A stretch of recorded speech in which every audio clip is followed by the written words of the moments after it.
mazuva mashoma apfuura makanzwa nyaya yakaitika kwemarenchiya efamily, baba nemudzimai wavo nevana vaitravhela ndokubva vasanganawo nemurume ane 58 makore amene kuti vakavhiringidzana sei pakudhiraivha paya ndobva yaita road rage.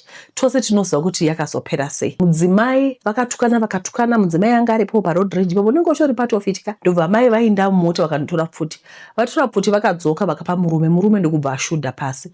Vaya baba vane 58 vakatoona kuti pano paipa yatova flee or fight ndokubva vatorawo yavo pfuti ndokushudha murume ndokushudha mukadzi, murume ndokufa, mukadzi ndokukuvara critical. Vana vakatarisa vachiona baba wavo vachifa. Right. Pane zvinhu zvatadzidza panyaya iyi. Chekutanga ndechekuti madzimai vanhu vari emotional. Nhasi ndatitaure nemadzimai kuti tinofanira kuva vanhu vanogona kumanage my emotions edu instead of us to allow my emotions to run the show. Guys, panyaya ndataura iyi zvoratidza kuti my emotions ndiwo akarana show. Ende kana vanhu vatova mufight mode inenge yadova survival. Zvino dei imagine kuti dei vava vasina futi sekuru avo zvaizopera zvakanaka, but manje ava vakatodhura pasi vaya sekuru vakaona kuti pano paipa ndogona kudhugwa ndokudhura musoro. Handiti saka ndiri kuti pane zvimwe zvinhu zvatinogona kuitira kuti tigone kuavoida situation. Imwe example inyaya yakaitika kuJoburg yaanti vaibika sadza. Video yacho mukanyayoitarisa, I don't want to disrespect her or anything, but video yacho mukaitarisa munoona kuti vakataura nemurume anga akapfeka hembe dzichena, nditi vakaenda uko vakadzoka, vakaenda vakadzoka. Mataurirwo azvinoita sekuti murume akasvika akati ndoda sadza, ndokauta aida sadza mahara ndobva avadhura, but mukanyazotarisa video munoona kuti vakataura zvavakataura zvatisingazivi ndokubva vaita up and down vachidzoka kumurume uya vachidzoka kuzopakura sadza. Vakabata ndiro yavo voenda uko vodzoka vonobaya munhu and all. But ndoda kuti murealize chinhu wani, kana my emotions akutoita run the show zvadorashika. Kubva ipapo pane pasachashandi common sense, kwakushanda my emotions. Kangani patinoita zvinhu tiri emotional then we realize kuti apa takanganisa. Emotional intelligence ability yekurecognize nekuunderstand nekumanage your own emotions. It is more about how you handle yourself in stressful situations. Once upon a time ndakaenda ku this meeting, it's a board meeting, tasvika kuya zvinhu zvaka things got out of control. Saka vanhu tose tava emotional manje apa, you understand me, tose tava emotional. Indi aitoto kana makazviitire chii zvinhu zvindaibvunzawo wacho andiri kubvunzawo abva akusumudzawo voice, indikabva anoda sumudzawo voice. Indi akatozoona kuti apa pachina kumira zvakanaka ndokubva ndabuda ndikatoenda. Ndokutobuda kwangu because ndakaona kuti tizogwisana ka hazvizonipi zvakanaka, hazvipi chimiro chakanaka. But iniwo ndiri munhu wekutiwo handigoni kumaneja my emotions angu, kuti kana watonditsamwisa handidei ndisachagona, asi at least ini ndinokwanisa kubva kana ndaona kuti apa paipa ndinobva. Handiti emotional intelligence, it looks like pausing before reacting in arguments, expressing your feelings without attacking someone. Kutongoti apa tete jizva muri kuita zvisi right chakachaka tasvika pakuti munhu rako pseke unofunga kuti unoregwa takutuka maziromo chakati takutuka. That's not good. You have to learn to express your feelings without attacking someone. Number 3, setting your boundaries without drama. Kutongoti aiwa inini zvandizvifarire musataura neni zvakadai pasina drama. Number 4, reading the room and adjusting your approach. Kutoona kuti room ino ndo zvairi, vanhu vari panapa vari tense, kana kuti uri muroora panapa, saka zvitove uzvise pasi. You understand me? So I'm saying be able to read the room. Even paya kwemarenchi kuya munhu aifanira kuona kuti pano hapachina kumira zvakanaka, taposara tadhumana. Nditi yaingowa inyaya yemota iyi, inyaya yemota kuti wada kundikata kauti kudi sorry toenda. Kubva musi uyo ndakadzidza kuti alright, it's fine, let me be the fool. Ndatosvika nhasi ndati ndibva kundotora mwana ndokubva ndatosvika ndikamira pastop sign. Murungu wedu bva uya akada kunditi nangomutarisa ndobva ndangosiyana, because unoona kuti dzimwe nguva hazvina kwazvobatsira. Ndiri wrong, right, ndamirire pastop sign, right, uri right, chienda. Handiti because hazvibatsiri kuti tigwe tisina kwatiri kuenda. So zvakakosha kuti tive self aware kuti panapa inini handisiri right panapa, my emotions angu anogona kundiofatika. Pane vanhu vanoziva kuti havanopenga, kana vapenga have you ever seen vanhu vanoti vakatsamwa vanotsamwa then vanofila sorry, iva vano apologize, vanodzoka voti sorry because unenge wakanganisa. Saka kuti tiavoida masituation akadai anozo escalate, handitika be self aware. Ini ndotanga kunzwa kupera simba mviri wese. Handiti kandotwa kuti makumbo angu ashina simba, like I can feel the negative energy mandiri kutwa kuti ndakutsva, ndo kuti ndakutsva makumbo angu ashina simba, hana yangu yakurowa ndotoona kuti panapa apachina kunaka. Ende handisi munhu anogona kunyarara kuti kana kuramba uchindibaya baya kuti ndisagona kupindura, aiwa handigoni kusapindura. Ndeichitwa kuti ramba uchitaura. Saka I think ukagona kuziva kuti inini izvi hazvisiri right ka, zviri nani uzvibvise hako kana usingagoni kucontrola my emotions ako. Pane munhu akandidzidzisa kuti whenever muchitaura nemunhu, kana munhu akauya ari emotional kwauri achitaura mafacts ake, teerera zvaari kutaura, listen to that person. Anditika kana achitaura zvaari kutaura mafacts ake, listen to the facts. Pane my emotions, pane mafacts. Achatokudza kuti zimino chichi handitika, asiwe teerera mafacts, then wo responda ku the facts. Handiti mandikanganisira handina kufara neservice yamandipa, ndosaka une zimino chakati sorry takanganisa neservice, mangwana tichagadzirisa apa. Aiwa tokumbira uregerero. Osiyana ne don't go on the emotional part, don't address the emotions. Siya zvakadaro because zvinobva zvatofluctuate ende pambaira hatizozivi kuti benzi ndiani.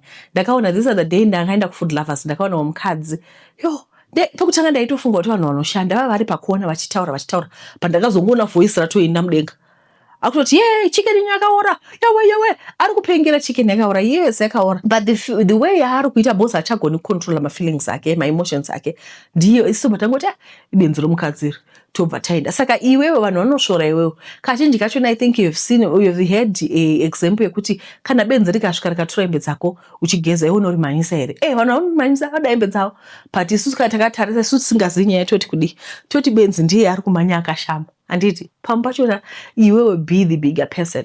Alright, this is going to help you even kubasa. People will respect you because unenge uri munhu anogona chero uri handisi kuti hatisi emotional, but zvinokubatsira kuti tiavoid masituation anoita out of hand.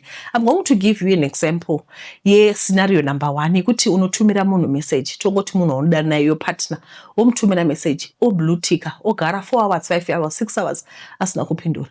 Iwewe reaction number 1 munhu anobva toti hamuchatizika, matotikangama, munondijairira, manje ndichatokubloka, uzodai yewe uya obva atodi iye obva atodi iopindurawo zvinhu zvotoescalate. Hanzi the focus of people like this is on attacking or proving a point. Unenge wataka munhu kuda kundijairira saka haundidiwo, haundidi ndosaka chita 6 hours unotaura neni ungotinawo mahuri anozva. Saka wakutoataka, you are attacking instead of you kuti mugadzirise problem. Number 2, reaction number 2 ndeyekuti you pause, ogara pasi, you pause before responding. Handitika identify, sit down and identify kuti chii chiri kuitika panapa. I feel ignored, I feel kuti handisi important. Alright, woresponda calmly and clearly. Hi, I didn't like kuti waspenda zuva rose usina kutaura neni. I feel ignored. Can you talk about this? Remember, hapana munhu anokupikisa on how you feel. Kati nini I feel you neglected me. Hambo kuti you didn't feel that way. Why? Because it's you. Ndo ma feelings ako, hapana anoziva the way you're feeling.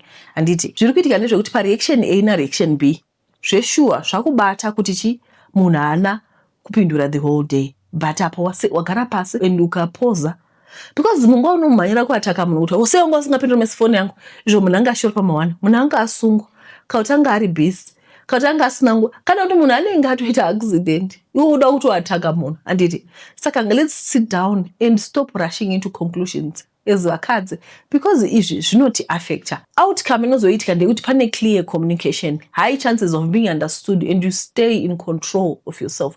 Pane kuti tirege my emotions achita run the show. Anditika emotional intelligence is not being emotionless, it's not tolerating bad behavior. Hati tolerate bad behavior, but you handle yourself. Makambonerewo madzimai kuti anogona kutoti last week paya zvawakaita nawo zvifarira, asagopedza vhiki asina kana mbokuratidza, angori calm, panokuonawo kuudza, kozoti mwana bhanyangu uti anotongo bhanyangu, after that wozo regret, zvinhu zvatokanganisika. Saka madzimai, I'm just saying kuti let's try kuti tive vanhu vanogona kuzvicontrola. Don't let emotions control your actions. You may feel angry or hate, but choose how to respond than to explode. Emotions are not intelligent. You will regret it. My emotions are intelligent. unotozoona kuti hapana apa ndarasika sezvo ndataura. Understand how other people feel like, even if you don't agree with them. Anditka, inini, I'm also entitled to my own opinion. You are also entitled to your own opinion. Saka allow us to feel this way. I didn't do feel ndakatsama. You akatsama senye road rage. We are ninga shoti ndine right of way. You are ndine right of way. Saka understand them. And agree to disagree. And this will help you to respond thoughtful instead of dismissively. Kuti hapana zvari kutaura. Kana ukangozama ku understand all the other part. And understand, and it's right, but understand the other part. It will help you to respond thoughtfully. Number 5, this will help you to communicate clearly and you not lose your cool. Like, again, for example, I think makona video yemurume uyu ari kufamba achita xenophobia. Pane video yemurume afamba achita xenophobia ndizotano chichi mutunu, I think. Saka akada kuinda kutendera ngari na Somizi. Somizi paakamuona baba wati ndiwo. Somizi ndobva ndimoro sumuna ndita xenophobia. Akakutaura akangoti action ndobva pinda mutende ndokuzvifarira imomo. Ndobva udza gadi kuti murume usadi, I don't want to associate ngasapinda. Murume uyo he lost his cool. Akabva adomi. He was supposed to understand kuti tivanhu vakasiyana. Iye of course anovenga ake maforeigner and all. Uyu aramba kumhorisa bosi ari kuti ndandidi kuassociate nemunhu anovenga maforeigner. And pane video vari kufamba nevideo vanhu. Anditi ndobva atanga kuti ndobva atanga kutuka. Ukangoona imagine murume akutotuka kuti uri stavani. Haudoni mhorosa uri stavani. Iye paanga achimbonomhorosa pekutanga anga asingazoti ari kumhorosa stavani here. Anditi. Saka I'm saying kuti sometimes we lose our cool. Isu takatarisa apa zveshuwa Somizi wacho atoriwo stavani. Asi osekuru ava vachina kukwana isita kudoti havana kukwana ndiwo benzi because he lost his cool. Saka sevakadzi nevarume, let's learn kuzvidzora. Let's learn to have emotional intelligence. Kutoona kuti apa pachina kumira zvakanaka. Pamwe pachona don't even engage. Because unotozoona kuti zvinhu zvinoita kuti tigwe. Anditi, you maintain respect. Kwete kuti vanhu vati iwe ibenzi wamanyisa benzi waona benzi ratora hembe dzake akamanya iwe akatevera vanhu vodoti iwe ndiwe benzi. So let's learn. Don't say kuti especially kana masvika kana if you are an academic, if you are a professional, if uri mudzimai chaichai mudzimai uri 40, 50s, we always associate age nekubehave zvakanaka kuti ava ndimama. I'm going to give you example ya Gracia Machel. Ndimama. Anditi Gracia Machel. Makambona vachitaura. She commands respect. Ndimama. Anditi vanocommanda respect. I'm sure kwese kwatinobva tina namama watoza kuti ava chero mukadzi kuti vadai munovarambira. Why? Because vanocommanda respect. So I'm saying if you're a professional, if you're an academic, if you are a woman over 40, we always associate age nevanhu vari wise. So let's learn to be vanhu vari wise. Tisamanyidzana nemhepo. Unoita kunge benzi rega ndipokudza rimwe gore mwana wangu akauya hamene zvaakaita ndobva tanetsana ndakabuda pashe tiri kikiri inini ndimanyisa munhu kumasure. Zvino iye mudiki ari ndaitofunga kuti ndinondomanya but manje inini neweight una kwaunoenda ndozvambuka mukadzi mukuru vanhu vanoseka iwe. Ngoona kuti mwanano handingambomanyidzana nemwanana wodosiyana nazvo. Protect your peace and protect your sanity. Tikutengendai nekuona kwamaita munongotiudzawo zvimwe zvamunofunga kuti we can talk about, especially the way we have to behave as women, because panzapa tinoguma tarasikirwa neupenyu nezvinhu zvisina basa rose. Thank you guys. Chadzoka zvekare next Thursday. Suggestai matopic atiti. Yes, I'm going to try to be consistent. Thank you. Bye bye.